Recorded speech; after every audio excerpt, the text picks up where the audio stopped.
কথা বলবে রাম নারায়ণ রাম নারায়ণ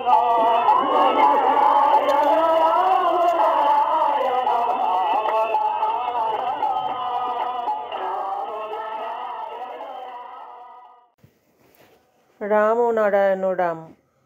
ঠাকুর শ্রী শ্রী বালক ব্রহ্মচারী মহারাজের শ্রীচরণে শতকোটি প্রণাম জানিয়ে শুরু করছি আজকের তত্ত্বের আলোচনা। ঘটনাটা হচ্ছে এই পৃথিবীটা যদি শূন্যের কাছে একটা ডট হয় তাহলে পজিশন দেওয়া হয়ে যাবে। তাহলে তোমাদের অর্থাৎ আমাদের সবার ঠাকুরের সাথে যে দেখাটা হয়েছে, অর্থাৎ যে টাচটা আমরা পেয়েছি এই পৃথিবীর জীবকুল, এই টাচটা কতটুকু শূন্যের কাছে? পৃথিবীটা যদি ডট হলে পজিশন পায় শূন্যের কাছে, তাহলে আমরা যে টাচটা পেয়েছি এই টাচটা কতটুকু? তার টাচটা যে আমরা পেয়েছি এইটা তো আমরা এইটা পুরোটাই আমরা তার টাচ যেটা পেয়েছি, তার টাচটা পেয়েছি আমরা, তার টাচটা এই লাইফে অর্থাৎ এই 50-60 বছরে 70 বছরে এই লাইফে যে টাচটা আমরা পেয়েছি তার কাছ থেকে, সেই টাচটা সময় অনুযায়ী তোমাকে যদি অনন্তকাল চলতে হয়, তাহলে এই টাচটা কতটুকু হিসাব করো বাবা, হিসাব করে পরমাণুতে আনতে পারবা? তার কারণ পৃথিবীটাও তো তার লাইফটা এই যে মানে ঘুরলে তার কোটি কোটি বছর, তাকে সে পজিশন পাচ্ছে না ডটে। তাহলে তোমার লাইফটা অনন্তকালে এই টাচটা কতটুকু? আজকে ঠাকুর বলছে তোরা রামের সময় ছিলি, কৃষ্ণর সময় ছিলি, মহাপ্রভুর সময় ছিলি, তাহলে আজকে তারা জানতো, তারা আমাদের নেয়নি। আমাদের এই বিরাটের টাচ আমাদের পাওয়ার জন্যে আমাদের তাদের ফোর্স আমাদের উপরে বর্ষিত হয়েছে। সেই বর্ষিত ফোর্সে আজকে আমরা সেই টাচটা এসে পেলাম। তাহলে হিসাব করে দেখো এই টাচটার জন্যে কত কাল আমাদের বসে থাকতে হয়েছে। সেই চলার পথে এই বিরাটের টাচ তুমি আর কোনো কালে কোনো অবস্থাতে পাবে না। তার কারণ এটা তার নিজস্ব কথা। যে টাচ তোমরা আজকে পেয়েছ, এই টাচ বিশ্ব ব্রহ্মাণ্ডে কেউ পায়নি, পাবে না। তার কারণ আমি আর কনসেন্ট্রেট হব না। যদি বা আমি কনসেন্ট্রেট হই সেটা তার ব্যাপার। সে যখন বলেছে আমি কনসেন্ট্রেট হব না, তো হবে ওইটা। এ গেল একটা। আর একটা দিক হলো আমি তোমাদের সাথে মিশে থাকবো অন্যভাবে। কিভাবে? আমার নাগাল কেউ পাবে না। আমার ট্রেনের গতিটা অত্যাধিক, আমার যেখানে খুশি আমি টানবো, ট্রেন টানবো, আমি দাঁড়িয়ে যাব। তাহলে দেখা যাচ্ছে আমি আর তার কাছে কোনোদিনই তার সাথে যুক্ত হতে পারছি না, দেখা হচ্ছে না। তাহলে এই টাচটা আমার এই 50-60 বছরে এই টাচের বেনিফিটটা আমাকে এখান থেকে তুলে নিয়ে যেতে হবে। কারণ আমি তার সাথে, ঠাকুর বলেছেন যে আমি থাকবো তোমাদের সাথে অন্যভাবে। তার মানে তিনি যেটা বলেছেন সেটাই সঠিক। অন্যভাবে যদি থাকে তাহলে আমার সাথে তো টাচ নাও হতে পারে, আর তো কোনো দেখা নাও হতে পারে। তার জন্য আমার দুঃখ করার কিছু নেই। সে বলেছে আমি অন্যভাবে থাকবো, তাহলে থাকবে। এক এ হলো আর একটা দিক। আর একটা দিক, সেদিকটা কি, রামের সময় রাম জানতেন যে এদের আমি নেব না, এদের রেখে যাব। কৃষ্ণও জানতেন যে আমি এদের নেব না, মহাপ্রভুও জানতেন। তা নাহলে পরে ঠাকুর তাদের কথা কেন বলবেন? এবং ডাইরেক্ট এটা সংগোপনেই বলেছে। কয়েকজন আমরা ছিলাম মাঠের মধ্যে, একদম গান করে, বর্ষাকাল, কেউ ছিল না, অন্য আদার্স কোনো লোক ছিল না। আরো একটা কথা ইম্পর্টেন্ট এখানে, ঠাকুর বলেছেন সবার জন্য, কিন্তু ঠাকুরের কাছ থেকে ডাইরেক্ট শোনা সৌভাগ্যের দরকার। আমরা কয়টা লোক শুনেছি, তারই মধ্যে ঠাকুর বাড়িরই দুটো গাড়ি বিড়ি ঘুরতে গিয়ে দুটো গাড়ির পিছনে রয়ে গেল, শুনতে পারলো না। এই কথাটা পরে শুনেছে, কথাটা পরে শুনেছে। তাহলে তারা বুঝেছিল যে এই বিরাটের কাছে পৌঁছাতে গেলে, আবার বিরাটত্ব কিভাবে তিনি আমাদের এক জায়গায় করলেন, বিরাটের বিরাটত্ব কিভাবে তিনি আমাদের এক জায়গায় করলেন, তোমাদের বুঝতে অসুবিধা হবে, তবুও তোমাদের বলতে হবে আমার কথাগুলো, তোমাদের শুনতেও হবে বাধ্য। তোমরা বাংলাদেশ, হিন্দুস্তান, পাকিস্তান হলো, সে কিভাবে কি করলো, তার ইচ্ছায় হলো, কেন করলো, কি করলো, সেটা সে জানে। আমি সেটা জানার মধ্যে নেই, আমি এটা এখানে আনছি না।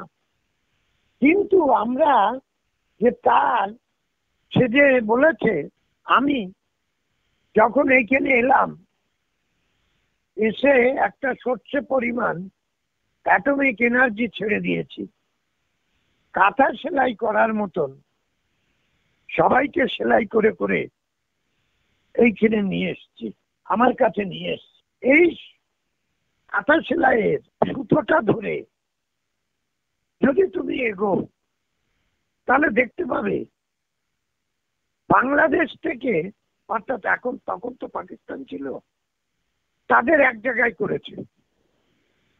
ও এক জায়গায় করে সে টাইমে টাইমে তাকে ঠিক খোঁজ করে অ্যাটমিক এনার্জির দ্বারা যেভাবেই হোক সে তার কাছে নিয়ে ফেলেছে। তাহলে এটা আমাদের তার কৃপাতে আমরা গেছি তার কাছে। এই তার কাছে যাওয়া, এই টাচটা পাওয়া, এই টাচটা ধরা, এই উপযুক্ত শব্দটা পাওয়া, দীক্ষা পেয়েছি কি পাইনি সেটা নিয়ে বড় কথা না। বড় কথা যে রামনারায়ণ রামের যে ধ্বনিটা আমরা পেয়েছি, এই পাওয়াটা সে যে সবাইকে মুক্ত করেছে, পৃথিবীটাকে মুক্ত করে দিয়েছে,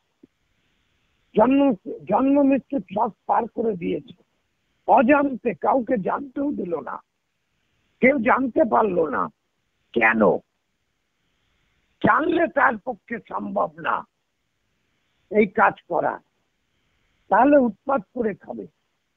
তার জন্য সে জানতে দেয়নি। সে একদম কোথায় সুকচর গ্রামে, কোথায় গঙ্গার ধারে একটা বাড়িতে এসে রয়েছে, এবং অন্য জায়গায় ভাড়া থেকেছে, বিভিন্ন জায়গায় দৌড়ে বেড়াইছে, বহু জায়গায় ঠাকুর থেকেছে। এইবার রামের কথা থেকে আমি তোমাদের টেনে নিয়ে আসছি ঠাকুর পর্যন্ত। রাম তাহলে জানতেন, কৃষ্ণ জানতেন, মহাপ্রভু জানতেন যে আমাদের এগিয়ে দেওয়ার জন্য। তাহলে আমরা এগিয়ে গেছি, তবে গিয়ে তার কাছে আমরা পৌঁছতে পেরেছি।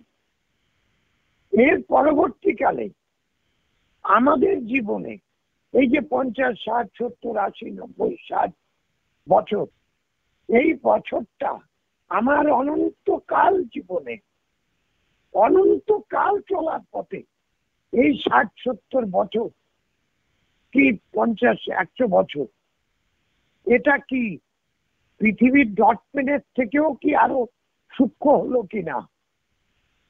আমার তো কোনো টাইম নেই যে আমি কতকাল চলবো, অনন্তকাল চলবো।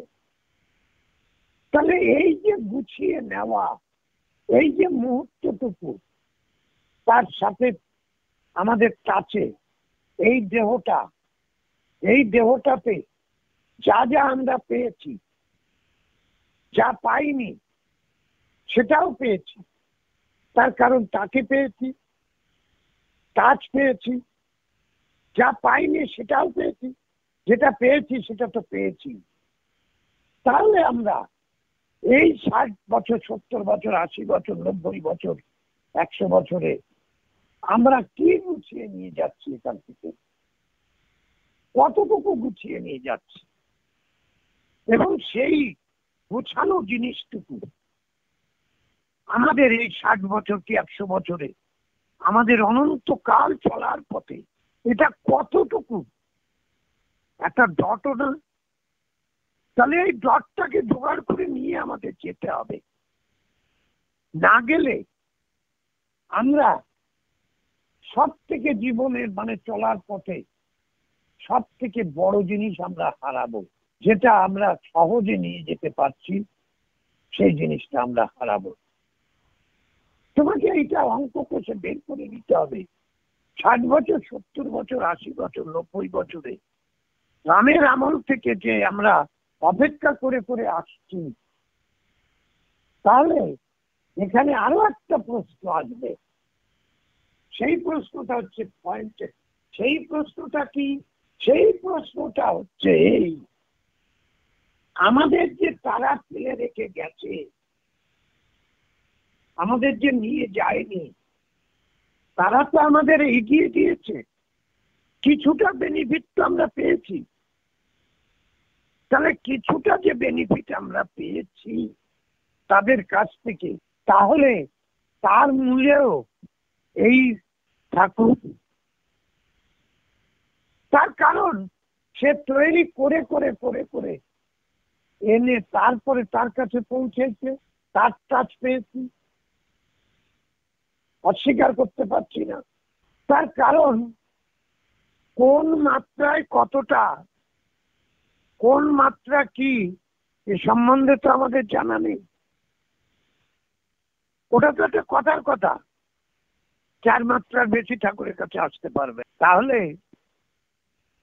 ঠাকুরের কাছে যারা সবাই 4 মাত্রা বেশি কম, এবার তার কাছে আশা নিয়ে সে যেতে পারে, সে যেতে পারবে, কিন্তু তার কাছে 4 মাত্রার বেশি কেউ আসতে পারবে না।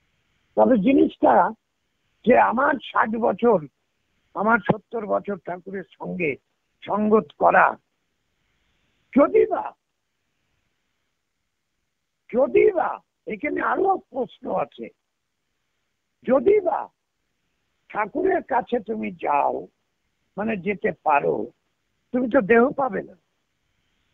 তুমি তো জন্ম মৃত্যু সব পার হয়ে যাচ্ছ, তুমি তো দেহ পাচ্ছ না। তাহলে তোমার পাওনাটা কি করে হবে?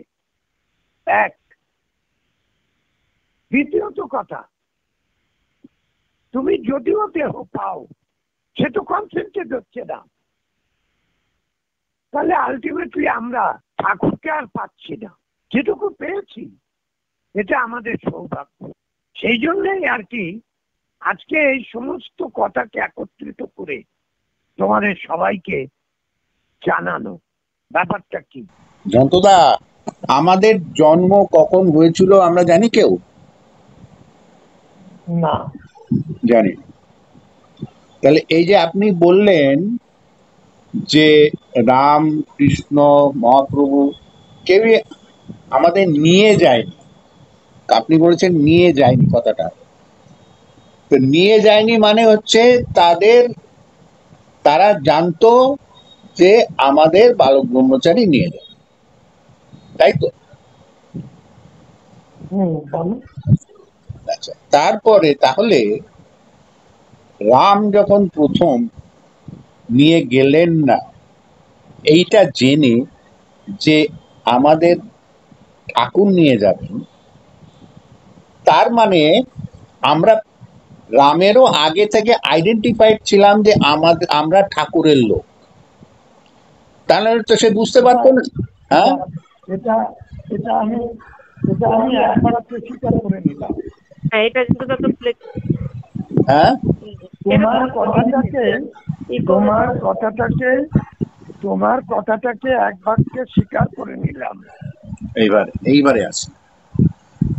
তাহলে আমাদের কানেকশন কবে হয়েছিল ঠাকুরের সঙ্গে, কবে হয়েছিল সেটা ঠাকুরই জানে, আমরা জানি না। তাহলে আমরা, তার মানে সেই সময় তো আমরা দেহেতে ছিলাম না, আমাদের তো সেই আত্মা বলুন যাই বলুন সেই সেই অবস্থায় ছিলাম, বায়বীয় অবস্থায় ছিলাম, আমরা দেহেতে ছিলাম না। তাই ঠাকুরও সেইটাই যদি হয়, তাহলে আমরা যখন আজকে দেহ ছেড়ে চলে যাব, তাহলে তখনও ঠাকুরের সঙ্গে কানেকশনটা কিন্তু যাবে না, ঠাকুরের সঙ্গে কানেকশন থেকেই যাবে। আর ঠাকুর তো এই কথা বলেছেন যে আমি তোমাদের ছাড়বো না, তোমরা আমাকে ছেড়ে যাবে না, এটা তোমরা বলতে পারো তো, এইটা তোমরা ভাবো, আমি তোমাদের কখনো ছাড়বো না। আমরা যে সুযোগটুকু পেয়েছি এই দেহ বিনা যন্ত্রে, এই সুযোগটুকু যদি আমরা সঠিকভাবে ব্যবহার করে যেতে পারি, তাহলেও টোটালটা যদি একত্রিত করি, তাহলেও সূর্যের মতন একটা ডট পরিমাণ জায়গা হবে না। আমি ঠিক এই কথাটাই বোঝাতে চাইছি যে আমাদের অনন্তকাল চলার পথে এই 60-70 বছরটা ঠাকুরকে নিয়ে আমরা ক বছর এসছি, ঠাকুরের কাছে ক বছর গেছি এর হিসাব নয়। আমি যে এইখানে 60-70 বছর কি 80 বছর এইখানে দেহটা নিয়ে থাকছি, তার ভিতরে কতটুকু আমি আমার পাথরটাকে জোগাড় করতে পারছি, সেটা কি একটা ডট হবে? আমি এইটা বুঝাতে চাইছি। না, সেটা কিভাবে হবে, তার কারণ হচ্ছে, যদিও এখানে আরেকটা কথা আছে যে ঠাকুর কিন্তু কনসেন্ট্রেট হয়ে এই পৃথিবীতে এসেছিল, মানে সূর্যের আন্ডারে পৃথিবী, সেই পৃথিবীরই জীব জগতে আমরা যেমন আছি, উনিও সেই আকার ধারণ করেই কিন্তু এসেছিলেন।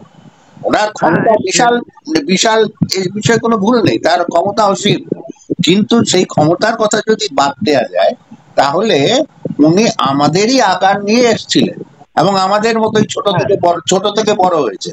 কাজে সেইখানে ওনার, উনি যত ছোট হয়েই আসুন, হ্যাঁ, বা যে আকারই ধারণ আমাদের মতন ধারণ করেই আসুন, কিন্তু উনি যেহেতু সেই শূন্য থেকে এসছেন, মানে শূন্যেরই কনসেন্ট্রেটেড অবস্থা, তো সেই জন্য তার ক্ষমতার কোনো সীমা পরিসীমা নেই। এবং যেহেতু সেই ক্ষমতার বলে উনি যেটা আমাদের বলেছেন যে এই টাচ কেউ পায়নি, পাবে না, এই টাচ কেউ পায়নি, পাবে না, তোমরা যে টাচ পেয়েছো সেটা আর কেউ পায়নি, পাবে না। তো এই যে কথাটা, সেই কথাটা কিন্তু সেই রামের যুগের আগে থেকেই চলে আসছে।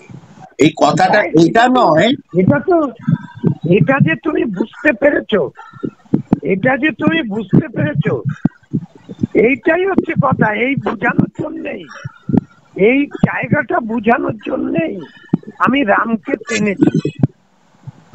ঠিক এই জায়গাটা বোঝানোর জন্য রামের যুগের আগে থেকেই আমরা সবাই এই পৃথিবীতে যে এক জায়গায় হব, এই পৃথিবীতে যে এক জায়গায় হব, এটা দীর্ঘকাল ধরে, এটা তার ফর্মুলা হয়েছে, আমরা এসেছি। হ্যাঁ, তার পরিকল্পনায় জিনিসটা হয়েছে। হ্যাঁ, তার হলে পরে আমরা আসতে পারতাম না তার কাছে।